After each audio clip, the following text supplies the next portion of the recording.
Is that a trick question? This man was a bona fide scrub. Bona fide scrub. This dude, I believe he's a bona fide superstar right now. Right. Oh, well, of course, it's all about winning, baby. So obviously we're going like, oh, Curry deserved favourite because the Warriors winning all these games. Are we then are we buying that for the whole season? We reckon the Warriors are, like, I know what you're going to say, Pop, but we reckon the Warriors are 100% real deal, kind of 55 plus win team, 60 win team. Because if this ends up being just like some great run that they've gone on at the start, then can I answer that? Because Yeah. you say you know my answer. I actually think that like I said in pre-season, that every team's evaluation I want to wait 15, 20 games on, and we're not at that point yet. And so I am happy to say that I'm still waiting on the Warriors and their validity as potential title contenders. And the grudge match on Wednesday, Haywood, the Nets v the Warriors at Barclays Centre, maybe ask me that question again after that game. Because if we come out and win that game, then it's going to be hard to argue that we're not a genuine team that can win 55, 60 games. But, there's no way around it. We have had a fairly easy schedule, and we've just come off an 8-game homestand.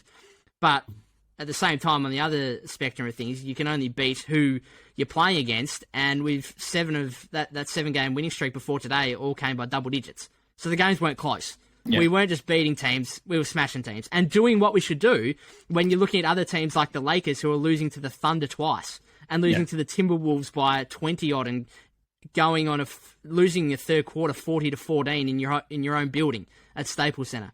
So the Warriors are doing what they need to do. But yeah, I agree that there's still a few games maybe remaining, or at least that game on Wednesday, just to test their validity, I guess, as genuine title contenders. Blake?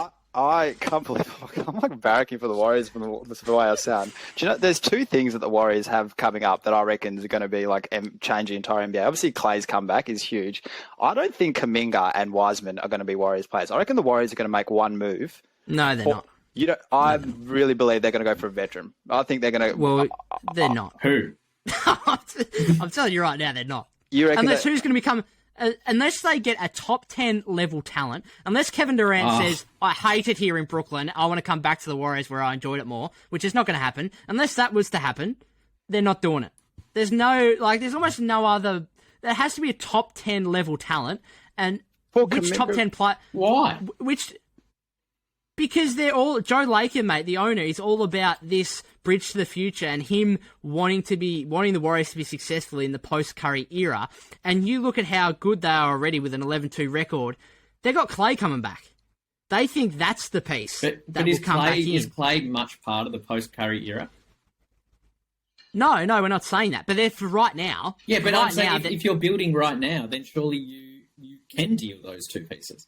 They think that what they have right now, and to be fair, right now they're correct. They're 11-2 with the best record in the league. They think that with what they've got right now is enough to win the NBA championship once Clay comes back, and if Clay is at 80% full health, is what we've seen from Klay Thompson in the past come playoff time. They fully think that is enough to win an NBA championship, and right now, after 13 games, that argument looks pretty fair.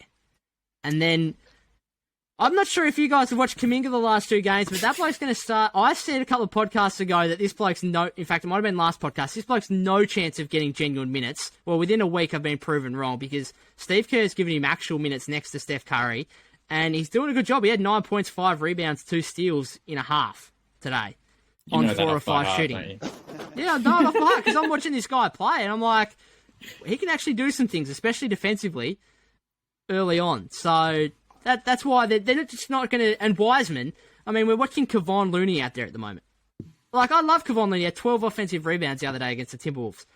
But he's a bottom 5 starting center in the league, maybe. Bottom 10 starting center in the league. James Wiseman's the number 2 overall pick. Kevon Looney's not setting a high standard. That role is ready to be taken by James Wiseman. So there's clearly positions there for Kuminga and Wiseman, even in the short term, and then in the long term, the Warriors think that those guys can be all-star caliber players. thinking back to a quote Curry said. It was around the Ben Simmons trades and stuff. And Curry said, if we're not having those conversations, then we're not like officially trying. And I think the fact that Kuminga's playing well, Wiseman, we saw his potential, and you need to maximise Curry's prime as much as possible. I think you'll do it for a true centre, like for a true run, even if it's just a rim. Who is out there? There is no centre out there. What are you giving me, Miles Turner? No thanks. No thanks. I'm not taking that. Are you giving me Embiid? If you're giving me Embiid for Wiggins, Kuminga, and Wiseman, then yep, no worries. Embiid and Jokic are probably the. You want to go? I'm not taking Sabonis. You want to go Miles Turner? Sabonis, because you've also got to think that you're taking your starting small forward out of things because Wiggins' contract has to be included. The bloke's just come off 35 and 28 in 2 of the last 3 games. Are you asking me if I'm trading Wiggins, Kuminga, and Wiseman for Sabonis? Hell no. No way. And the Warriors are just laughing at that. There's no way that's happening. For Miles it's Embiid, Jokic. If you're talking centers, it's Embiid, Jokic, or nothing. And we know those 2 blokes aren't getting dealt, so it's nothing. It's not happening. For Miles Turner. No! They think James Wiseman could be better than Miles Turner, let alone having to give up Wiggins and Kuminga. I think Wiseman's still years away. No chance. I think Wiseman's still years away. And well, Miles you know Turner's what? right They've got Kevon Looney. If Wiseman's not panning out, they've got Kevon Looney right now, and they're 11 and 2 with Kevon Looney. I'm not saying Kevon Looney's any good, but they're 11 and 2 with him in the starting lineup. You telling me Wiseman's not going to be better than Kevon Looney? At least in the next 6 months?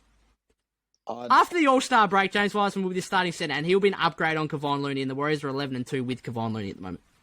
So I'd do it, even if it's just ensure if you're not 100% sure that Clay's going to be 100% either. Their insurance is the fact. Their insurance is the fact that they. Winning. Well, no, but their insurance is yes, they're actually winning without Clay. That's one, but 2, when they decided that they're going to have these high picks, they basically put themselves in a corner where Bob Myers had to go out and fully maximise the other roster spots that were available. So if you're taking Moody, Kuminga, and Wiseman out of it, they needed 12 blokes who can genuinely play from night to night. And you know what? He did it. He went out and got 12 blokes. You name me one player on the Warriors roster outside those 3 guys, and Kuminga can play NBA minutes right now, and Wiseman is going to play NBA minutes. You tell me a player on the Warriors roster that can't play you 10 minutes a night. Can you think of one? I don't think I know the Warriors. Gary Payton's come in. He was the last bloke on the roster. He's playing your double-digit minutes. Juan Toscano-Anderson's been pushed out of the rotation, but I'm more than comfortable if there's a few injuries and he has to play 15, 20 minutes a night. This is why the Warriors are so good right now. It's because they do not have one player who sits on the bench and does nothing. And most teams have that. Most teams have a couple of players that sit on the bench and do nothing because they're scrubs. And they should be in the NBL. The Warriors...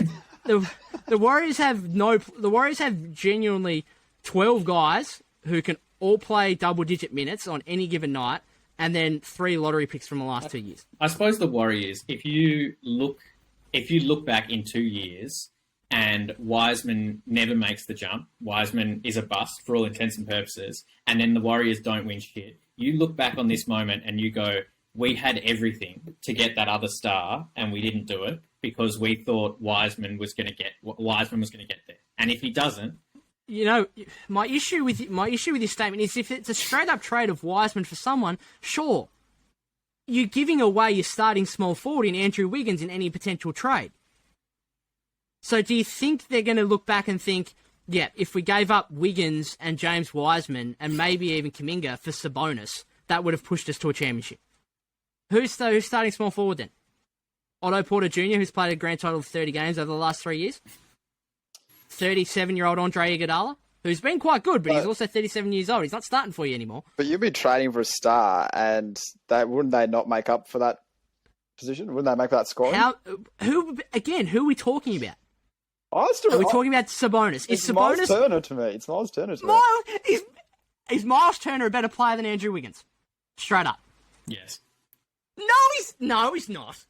He's a similar level, but he's not a better player than Andrew Wiggins. So what's the problem? If it's a similar, what's the problem there? He's a genuine star. The problem is that you're giving up Wiseman as well, Lee. But if you're giving up Wiggins for Miles Turner, and you've got someone that you can plug at small forward, then maybe you just decide I'm going to play a 3-guard set with Steph, Clay, and Jordan Poole. Maybe you decide that, and then we'll have Draymond, and then we'll have Miles Turner. Maybe you say that.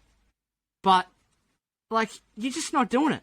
There's no way. As I said, unless it's a top 10 talent, I don't know. We should just stop having this conversation because I'm telling you right now, I'll give you guys $100 each if the Warriors trade this season Jonathan Kuminga and or James Wiseman for a player that we don't consider top 10 talent in the NBA. Yeah, I just worry that Wiseman is never going to be that. I think maybe so. They won. Do you know Stephen A. Smith's greatest comment or greatest opinion on this? Because he actually has the Warriors like as the best team in the league, and you know what his number one quote is when he's arguing this? What's that? He says they won championships with Zaza Pachulia as starting center and JaVale McGee and Andrew Bogut as starting center. Are we? That's his argument. Are we really? Like, why do they need this other guy? How much did they actually play? How much did they actually play in those finals? Like, you had KD. They didn't. But that's his whole point. Are we? Surely James Wiseman's going to be better than Kevon Looney, Zaza Pachulia, and James Wiseman and JaVale McGee. Like that's the whole argument. So anyway, agree to disagree type of comment. I think it's just not. I'm telling you, it's not going to happen. And I think if you are a Warriors fan with any kind of knowledge and you listen to different Warriors podcasts or listen to various articles about the Warriors, you'll know that it's just not going to happen unless it's for a top 10 talent. Another